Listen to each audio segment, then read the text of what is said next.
आ जाएगा। जब जब आप चाहेंगे तब तब झांकी आ जाएगी। लेकिन कुछ हम हो कुछ कहा आए हैं नौका सुन लो।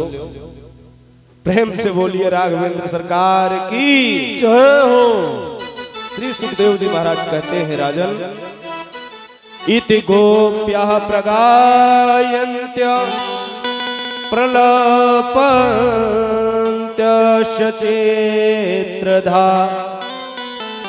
रुरुदुः स्वस्वरं राजन कृष्ण दर्शन लालसा।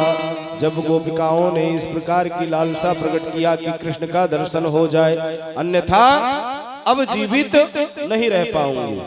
कन्हैया सबके मध्य प्रकट हो जाते हैं और सबके अपराध को क्षमा करते हुए भगवान ने सबको समझाया कि आज का रास यहीं पर समाप्त किया जाएगा। आगे चल करके मैं महारास की योजना करता हूँ और उसमें आप सब सम्मिलित हो करके महारास में अपने जीवन को कृत करिएगा। श्री सुखदेव जी महाराज कहते हैं, राजन पहले भगवान ने रास किया, रास के बाद महारास का आयोजन किया। रासोत्सवः संप्रभितो गोपी मंडल मंडिताः योगेश्वरेण कृष्णेन तासां मध्ये द्वयोः।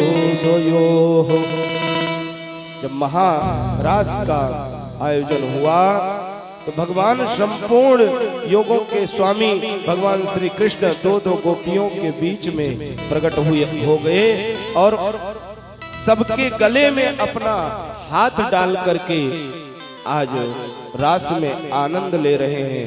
और उस रास की चर्चा, पहला रास हुआ देवताओं को पता नहीं चल पाया, लेकिन जब महारास हुआ तो ब्रह्मादि के इंद्रादि के यहाँ तक शंकर भगवान भी उसमें सम्मिलित होना चाहते हैं। बंधुओं, शंकर भगवान ने पार्वती जी से कहा कि मैं भी जाऊंगा।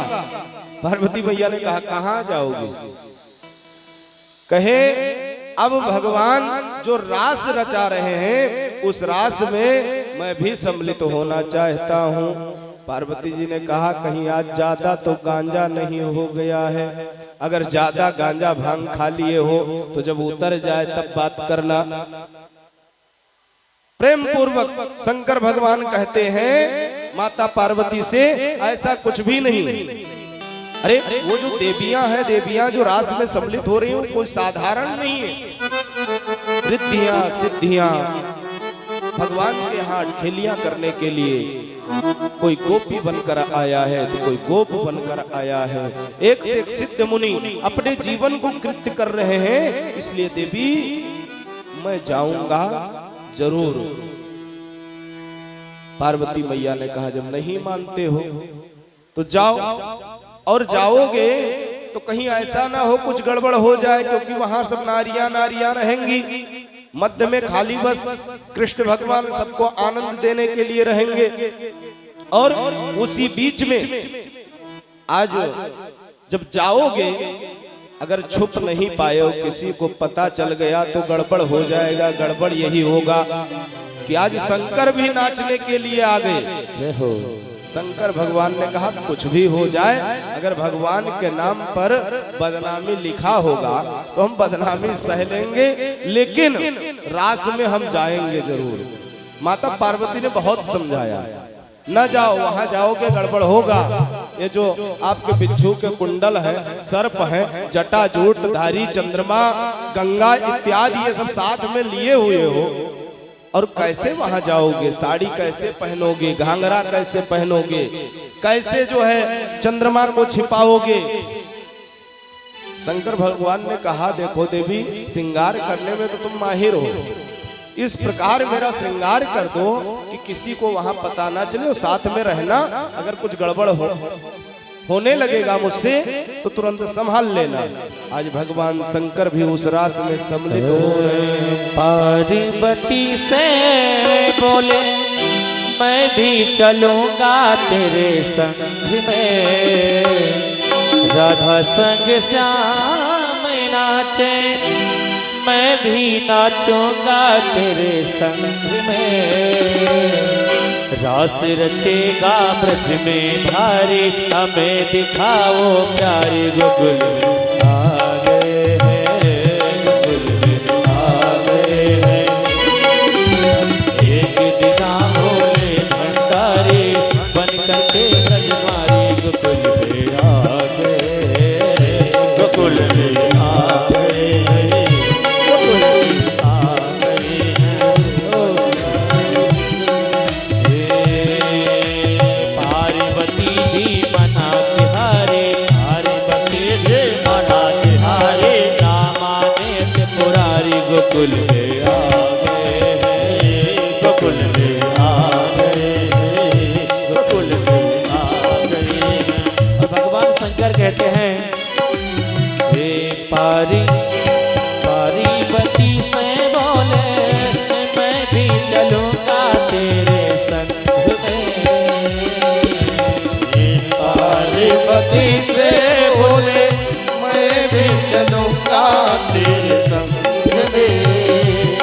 ओ राधा संग श्याम नाचे, मैं भी नचूंगा तेरे संग में। राधा संग श्याम नाचे, मैं भी नचूंगा तेरे संग में। रास रचेगा ब्रज में भारी, हमें दिखाओ प्यारी गोकुल में आ गए हैं, गोकुल में आ गए हैं, गोकुल में आ गए हैं। एक दिन भंडारी बन करके ब्रजनारी गोकुल में आ गए हैं, गोकुल में आ गए हैं, गोकुल में आ गए हैं। पार्वती मैया भगवान शंकर से कहती हैं, ओ मेरे भोले स्वामी, कैसे ले जाऊं तुझे साथ में। ओ मेरे भोले स्वामी, कैसे ले जाओ तुझे साथ में। मोहन के सिवा वहाँ, मोहन के सिवा वहाँ कोई पोरों से न जाए रास में। मोहन के सिवा कोई गुरु से न जाए रास से। हंसी करेगी ब्रज की नारी, मानो बात हमारी गोकुल में आ गए हैं, गोकुल में आ गए हैं। एक दिना भोले भंडारी बन करके ब्रज नारी गोकुल में आ गए हैं, गोकुल में आ गए हैं, गोकुल में आ गए हैं। जय हो।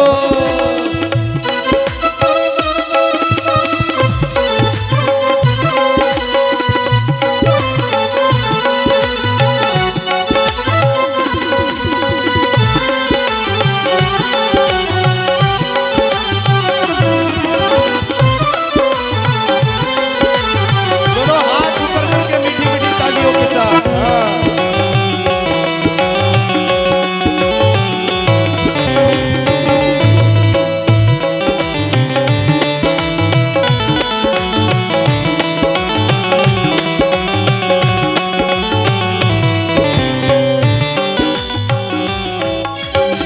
भगवान शंकर कह रहे हैं पार्वती मैया से,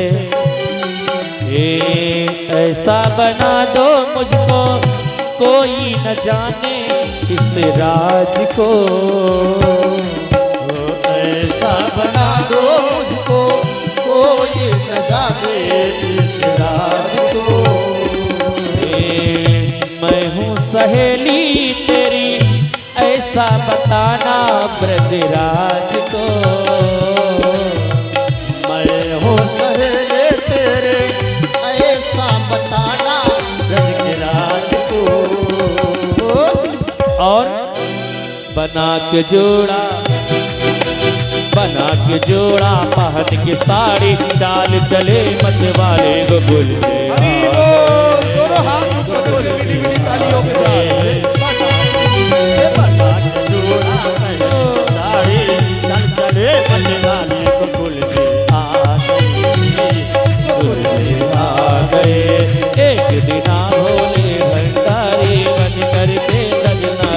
गोकुल में आ गए हैं, गोकुल में आ गए हैं। जय हो।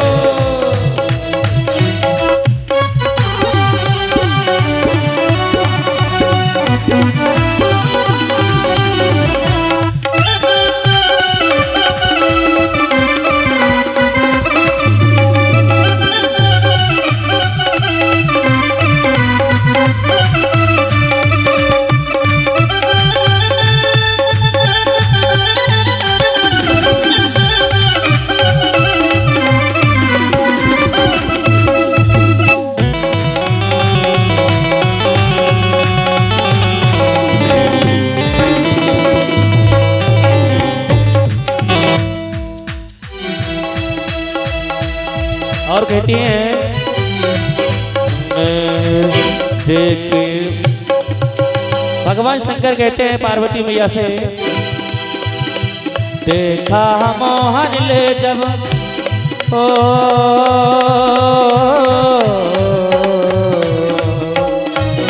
देख मोहन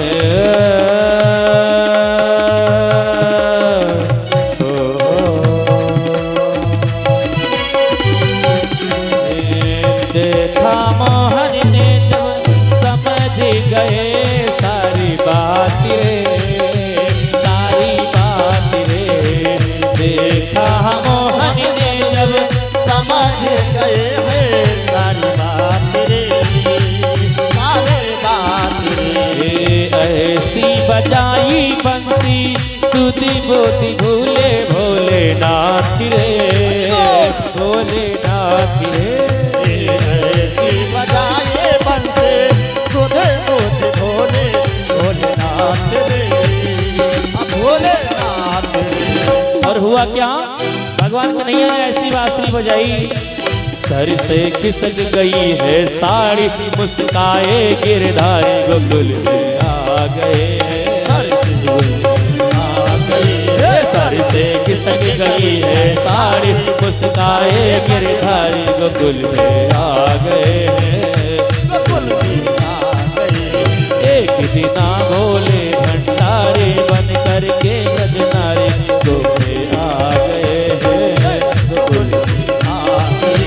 पार्वती भी मना के हारी, ना माने के पुरारी गोकुल में आ गए हैं, गोकुल में आ गए। पार्वती में आ गए हैं, गोकुल में आ गए हैं, गोकुल में आ गए। डोली माँ के बिहारी लाल की जय। श्री रास बिहारी भगवान की जय। श्री सुखदेव जी महाराज कहते हैं कि देवता आदि यहाँ तक कि जो स्वर्ग की देवांगनाएं हैं वह भी रास में भगवान के साथ सम्मिलित होना चाहती हैं। साथ साथ भगवान शंभु ने भी नारी का रूप लिया और जाकर के उस रास में सम्मिलित होते हैं। कृष्ण क्रीडितम वृक्ष मुमुह खेचर स्त्रियः कामार्तिता शशांकश्च संगणो विस्मितो भवत। जब आज चंद्रमा ने देखा कि जो देवांगनाएं हैं, देवता की पत्नियां हैं, देवताओं की जितनी भी स्त्रियां हैं, पत्नियां हैं, देवियां हैं, वह सब आज रास में सम्मिलित हो रही हैं। चंद्रमा आज विस्मित हो जाते हैं, विचार में पड़ गए। वैसे तो भगवान को किसी की आवश्यकता नहीं है, क्योंकि वह सर्वपूर्ण है, और जो सर्वपूर्ण है उसमें कोई आकर के अब सागर में कोई एक गागर जल लेकर जाए और डाले, क्या फर्क पड़ने वाला है। तो भगवान सागर है, अनंत है, जिनका अंत नहीं हो सकता है, अजन्मा है। लेकिन इतने पे भी भगवान ने संपूर्ण होते हुए किसी भी कलाओं में भगवान के पास कमी नहीं है। रास क्रीड़ा में जो भी देवांगनाएं सम्मिलित हो रही हैं, देवता आदि गोपी बन करके जो आ रहे हैं, ऋषि मुनि जो भी गोपी बन करके आ रहे हैं, सबके सब को भगवान एक गोपी के साथ दो दो रूप धारण करते हैं और प्रेम पूर्वक कांधे पे हाथ रख करके आज रास में कृत्या तावन्तमात्मानं यावती रघोपयोषिताः रेमे मां भगवांस्तावे रात्मा रामोऽपि लीलया। अरे वो तो आत्मा राम है, परमात्मा है, पार ब्रह्म है। अपने रास क्रीड़ा को दिखाने के लिए मात्र गोपिकाओं को आनंद देने के लिए कर रहे हैं। बाकी ना उनको रास की आवश्यकता है, ना उनको किसी भोग की आवश्यकता है, ना उनके अंदर काम की वासना है। लेकिन बस देवताओं ने जैसा चाहा, गोपिकाओं ने जैसा चाहा, मुनियों ने जैसा चाहा, भगवान आज सबके अभिलाषा को पूर्ण करने के लिए रास महारास का आयोजन कर रहे हैं, नृत्य कर रहे हैं। लोग वैसे प्रश्न खड़ा करते हैं, अरे भगवान ने रास किया था तो हम क्यों ना करें। अरे भगवान ने जब रास किया था तो उस समय उनकी अवस्था 9 वर्ष की थी। अब आप 9 वर्ष के बच्चे से कहिए कि जा करके 10,000 गोपिकाओं के बीच में वो अपनी लीला दिखाए, तो क्या संभव है संभव मौर्य जी? नहीं है ना। तो वो मूर्ख है तो है जब मैं कहा था, अरे वो पार ब्रह्म है, परमात्मा है, कुछ भी कर सकते हैं। प्रेम से बोलिए राघवेंद्र सरकार की कहने का तात्पर्य यही है, भगवान की कथा, भगवान की लीला, भगवान पर कभी संदेह नहीं करना चाहिए। और जो संदेह करता है फिर वो कहीं का नहीं रह जाता है। इसलिए भगवान कब क्या करते हैं, क्या नहीं करते हैं, किस लीला को दर्शाते हैं, समस्त लीलाओं में सम्मिलित होकर के उस लीला का आनंद लेना चाहिए। लेकिन भगवान की लीलाओं पर संदेह करना, ये अपने जीवन को बिगाड़ना है। जो हमारे पिता है, जगत नियंता है, हमारे पालन करता है। सीधी सी बात, हमारे पिता ने बहुत अच्छे कर्म किए होंगे, उनके कृपा के द्वारा मेरा जन्म हुआ। आज मैं क्या हूँ क्या नहीं हूँ, कहीं ना कहीं माता पिता पितृ छाया या गुरु छाया, गुरु कृपा से ही हूँ। और इतने पे भी अगर मुझे ना दिखे कि पिता के साथ कैसा बर्ताव करना चाहिए, पिता के साथ मैं अगर संदेह कर रहा हूं तो उसी दिन समझिए मेरा पतन निश्चित है, डूब जाना है, वो फिर आगे बढ़ नहीं सकते। कितना भी कमाई क्यों ना हो, कितना भी वैभव क्यों ना हो, कितनी संपत्ति क्यों ना हो, कितना आप पूजा पाठ क्यों ना करते हो, दिन रात मंदिर में घंटी हिलाते हो, लेकिन जो पार ब्रह्म जगत पिता और जन्म देने वाले पिता पर जो संदेह उत्पन्न करता है, उसका ना तो इहलोक संवरता है और ना ही परलोक संवरता है। प्रेम से बोलिए राघवेंद्र सरकार की। इसलिए भगवान ने समस्त गोपी जनों को, देवताओं को, देवांगनाओं को, ऋषियों को, मुनियों को कृत्य करने के लिए रास क्रीड़ा किया और सबको आनंदित किया। 2 बार श्रीमद् भागवत महापुराण में रास का वर्णन आया है, एक बार रास, दूसरे बार महारास। सर्वधर्मान परित्यज्य मामेकं शरणं व्रज। सर्वधर्मान परित्यज्य मामेकं शरणं व्रज। सारे धर्मों का त्याग करके तू केवल एक ही शरण में आ जा। कौन कहता है? कृष्ण कहते हैं। किनसे? उन देवांगनाओं से, उन गोपिकाओं से, उन देवता जो गोपी बनकर आए हैं। भगवान दर्शाना चाहते हैं कि मैं पृथ्वी पर आया हूं मात्र लीला दिखाने के लिए, और मेरे लीला में सम्मिलित होकर के इस लीला का आनंद लो। और आनंद के साथ अगर तुमने संदेह किया तो निश्चित रूप से आपका पतन हो जाएगा, निश्चित रूप से आपका विनाश हो जाएगा। क्योंकि संदेह का कथा 2-3 बार आया है भागवत में। पहला संदेह ब्रह्मा जी को हुआ कब? महाराज परीक्षित का जब उद्धार होने लगा तो उनको जो संदेह हुआ कि इतनी बड़ी महिमा भागवत की कि हम अमृत लेकर गए और हमको वापस कर दिया गया। उन्होंने धर्म शास्त्रों को एक पलड़ा पर रखा, पुराणों को, और श्रीमद् भागवत महापुराण को एक पलड़ा पर। भारी रहा, क्योंकि भगवान ने स्वयं कहा है मैं श्रीमद् भागवत के प्रत्येक शब्द में विद्यमान हूँ। बस भाव से कोई पढ़े और अर्थ को समझे, निश्चित रूप से मैं उसको प्राप्त हो जाता हूँ। तो यहाँ पर धर्म सर्वधर्मान परित्यज्य मामेकं शरणं व्रज, भगवान ने कहा सारे धर्मों का त्याग करके, सारे मोह का त्याग करके, सांसारिक सुखों का त्याग करके जो भी मेरे शरण में आता है उसका मैं निश्चित रूप से कल्याण करता हूँ। और एक चीज है, जब आप भक्ति करोगे ना तो भगवान भी परीक्षा लेते हैं। परीक्षा कैसा? मैं अपनी घटना आपको बताऊं। शुरू में बाबा बनने का रंग चढ़ा। हर एक चीज का रंग होता है। जैसे पहले आदमी सुपारी खाते हैं तो कहे वहां चूना मिला के खाए लागत है, तो कहे धीरे धीरे अच्छा 2 पाती तमाकू डाल लो, नुकसान न करिए। हुआ तक पहुंचत है तो 2 पाती जब हजम कर जात हो तो 1 आस्की पूरी लो,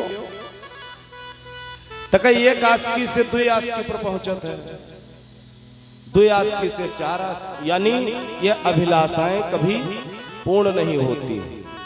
तो जब मैं बाबा बनने का मेरे ऊपर रंग चढ़ा, भगवान के शरण में जाना था। भगवान से एक ही प्रार्थना था कि प्रभु या तो फिर मन में बार बार लाओ नहीं कि मैं साधु बनूं, बार बार में अगर कोई चीज दिमाग में आ रहा है यानी वो होना निश्चित है। तो जब बैठी कहीं बैठी तो एक कई चीज दिमाग में नाचे लागे, संसार सब बेकार है, बस अब गुरु जी का सेवा करो, मंदिर महन बढ़िया चकाचक, घी इत्यादि सब मिलता है, खाओ देही बनो, बाकी सब बेकार है। खेते महन जेबे बेकार में फरुहा लेबे और मेढ़ बनेबे, कुछ कल्याण हो न पाई। अब बाबा बनबे तो देही में धुंधकारी रही कि चाहे जहां बैठबे कोई हाली बोली ना। तो रंग चढ़ा, यहाँ अयोध्या में पढ़ रहा था, अयोध्या से पहुंच गया गुजरात गुरु जी के शरण में। जब वहां पहुंचा तो काफी दिन तक वहां रहा। वहां से जब आया तो भैया परीक्षा चालू हो गया मेरा, जे मिल जाए भैया यूं कौन कर्म कर डारो, जहे जान पड़े हम कोई के घर फूंक डारा है। ये मेरे बात कही समझावे सब चालू के, यहाँ तक कि कुछ रिश्तेदारी में मैं जाना बंद कर दिया। अब या तो उनके ज्ञान सुनी या तो अपन ज्ञान दी। मनमा कुछ दोसर बसा है, ज्ञान वो कुछ दोसर दे रहे, कोई के ज्ञान समझ में आवे नहीं। तो ये भी एक प्रकार की परीक्षा है। और जब धर्म मार्ग में आप चलोगे तो उसमें विघ्न कई आते हैं, एक नहीं कई विघ्न आएंगे। क्यों आएंगे? क्योंकि भगवान आपके धर्म निष्ठ जो आप बन करके भगवान के शरण में आप जाते हैं तो भगवान ये परीक्षा लेना चाहते हैं कि ये जो छात्र मेरे स्कूल में दाखला करवाया है, एडमिशन करवाया है, तो कैसा है, किस प्रकार का है। भगवान परीक्षा लेते हैं। अगर आप पास हो गए तो फिर जय जयकार, खूब अर्थ धर्म मोक्ष अंत महन समूल्यो सुख प्राप्त हो जाता है। लेकिन अगर उसी परीक्षा में आप फेल हो गए,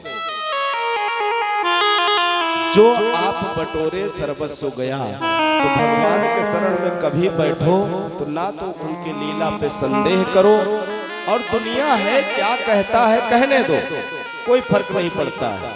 हम जो हैं सो हैं, ऐसी भावना रखना चाहिए। प्रयास करो, अगर हमारे में कमियां हैं तो उससे थोड़ा सुधार आवे।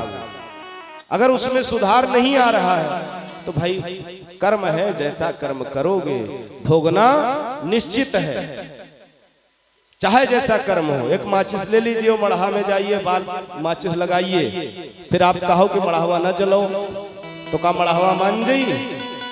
क्योंकि आपने कर्म किया है, माचिस की तिल्ली उस पे फेंका है जला करके, तो उस मड़ाई को जलना ही जलना है। तो जैसा आप कर्म करोगे ठीक उसी प्रकार भगवान आपको फल देते हैं। तो आप सबसे बस एक ही प्रार्थना है, आप किसी भी हाल में रहो, किसी भी स्थिति में रहो, भाव से हो या कुभाव से हो, लेकिन परमात्मा से जुड़े रहो। कल एक दादा आए थे यहाँ, तो 6 महीना पहले आए रहे, तो उनका एक प्रश्न रहा है, महाराज हमरे यहाँ बरकत नहीं होते। ये मेरे बहुत लोग मिलते हैं, तो बरकत कहाँ से हुए? तब उनसे पूछा, यूं बताओ तुम्हारे घर में सत्यनारायण भगवान के कथा कब से नहीं भा है? तो कहन महाराज अभी तो सोच विचार के बतावे परी। तो हम वैसे आंकड़ा लगाए लें कि जब सोच विचार के बतावे परी, यानी इनके तेल जब पूजा गा हो तो भले ही होईगा, हो लड़का के बिहाव की हुई है तो होईगा हुई। तो हम कहा तो बरकत कहाँ से हुई?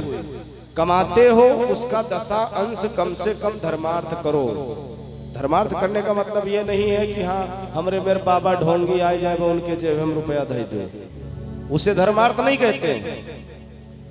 अपने दरवाजे पर बुला करके आपसे जो सामर्थ्य बन सके, कन्याओं को भोजन कराओ, गौओं के सेवा में लगाओ, ब्राह्मणों को भोजन कराओ।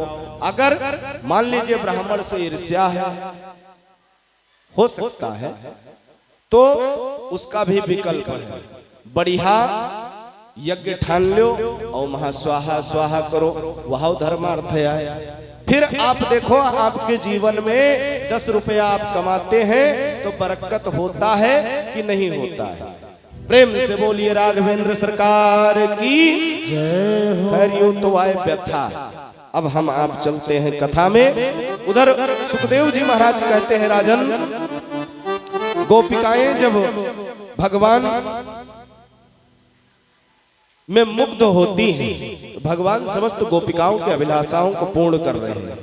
कोटि तप साधे कृष कर ले शरीर, किंतु कबहू न तन के घटे ते श्यामरी। हर प्रकार से बस एक ही भावना है गोपिकाओं का कि जिस प्रकार अब श्याम रिझे हैं, ठीक उसी प्रकार रिझे रहे। खोडस हजार लाल, खोडस सिंगार साज। 16 श्रृंगार करके बढ़िया गोपिकाएं सामने खड़ी हैं। खोडस बरस वैस मुदित बिहार है। और ऐसी दशा में 16 श्रृंगार करने के बाद भगवान समस्त उन श्रृंगार का दर्शन करते हुए, गोपिकाओं के मन को पढ़ते हुए, गोपिकाओं के भक्तित्व को देखते हुए गोपिकाओं का उद्धार भगवान करते हैं। इस प्रकार भगवान ने 2 बार रास मंडल का आयोजन किया, एक बार रास का, दूसरी बार महारास का। कथा का विस्तार होता है। गोविंद मेरो है, गोपाल मेरो है, गोविंद मेरो है, गोपाल मेरो है, गोविंद मेरो है, गोपाल मेरो है, गोविंद मेरो है, गोपाल मेरो है, गोविंद मेरो है, गोपाल मेरो है, गोविंद मेरो है, गोपाल मेरो है। श्री बाके बिहारी नंदलाल मेरो है। शिवा बिहारी दोनों हाथ ऊपर करके मीठी मीठी तालियों के साथ, हाँ। जय हो।